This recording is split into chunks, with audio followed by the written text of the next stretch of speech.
Hi guys, welcome to the video. My name is Gemma and today I'm going to talk to you about digital drawing. It's going to be my process and how I do it. And well, for digital drawing you need three things. You need a computer, a tablet for drawing on. Sometimes it can be the same thing, for example with the iPad. But in my case it's two separate things. And then some software. Well, for my computer I use my laptop.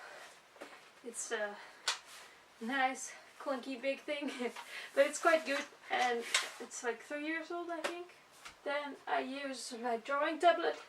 This one is a Intuos 5 Touch Medium. Jeez, this is a medium? I think it's so large. There's also a large. How big is that? I used to have a smaller one, also by Wacom. And I think that one was fine too, but at school they required a bigger one. But I think they're, for me, I don't mind the size as much. This one has a few more buttons, and the pen has more buttons as well, which is nice. It has like a little eraser at the back. And then you need software. I use Photoshop CS6, but I'm not sure if I would recommend it because it's like not really easy to learn and it's quite expensive. So there's also free programs like Krita, which I heard are quite good as well. Well, now you know which tools I use. We can get started on the drawing. Welcome to the voiceover. So here you see me sketching the drawing. I used the brush tool and it's on a new layer above the background layer. I use the eraser tool sometimes, and I use the transform tool sometimes, and I use Ctrl-Z a lot, as you can see. I'm not really happy with the shapes every time I draw it the first time, so I do it over a lot. And here I can't do the second leg, so I just copy the first one and paste it again. And then I make a new layer above that to test some colors. And here you can see that this is really rough as well, just to see how the colors go together. And yeah, and then I go on to almost this is a voiceover and the video is really sped up, so I don't know what's gonna happen yet.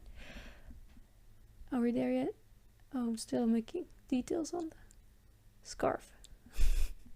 So now we go to the drawing part. I trace the shapes with a brush tool, which is a bit of texture on it, but it's opaque. I like my brush to be opaque. This one is by Kyle Webster, and you used to have to buy them separately on his website, but I think it's now included in some version of Photoshop. I don't know.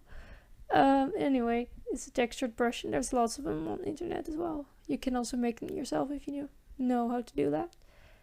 And I make every color on a separate layer, so I can easily change the colors as I just did here with the scarf.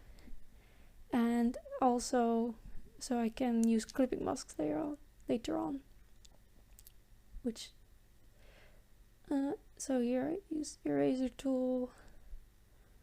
You can also set the brush mode to clear instead of normal, and then you can use the brush as the eraser, so you have the textured edge of the brush still, because that's what I really hate about the eraser tool, that's so smooth.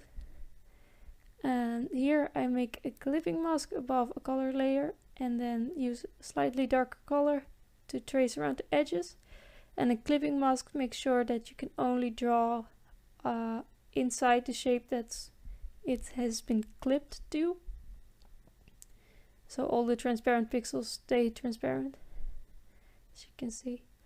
And then I just make a little line around the thing. And yeah.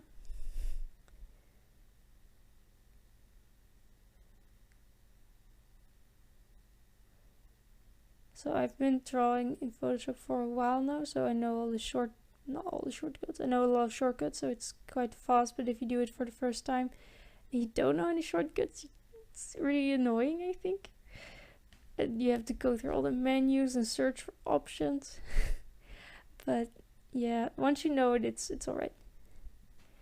Here I make some details on the scarf, which is in a new clipping mask. It's just so that I can like, it's on a new layer, so I can delete it later if I don't want it, like I did here with the hat. Then I didn't like it and I removed it again. So what I do here is that I add a new layer, new texture layer. So it's a pattern with the texture, and I set it on overlay. I do it on top, and so then make sure there's a little texture on the drawing. And now this is the cover of a zine that I'm trying to make. So I wanted to have a title, and I use text tool to type something, and then I just trace it on the new layer above that, so it has a more of a hand painted look. And I added some letters, and then it's pretty much done. I only move the thing around a little bit, and that's why it's handy to have the guy in one folder, so I can easily move it. And then it's done. Thank you for watching this video. And don't forget to subscribe and also follow me on Instagram. See you later.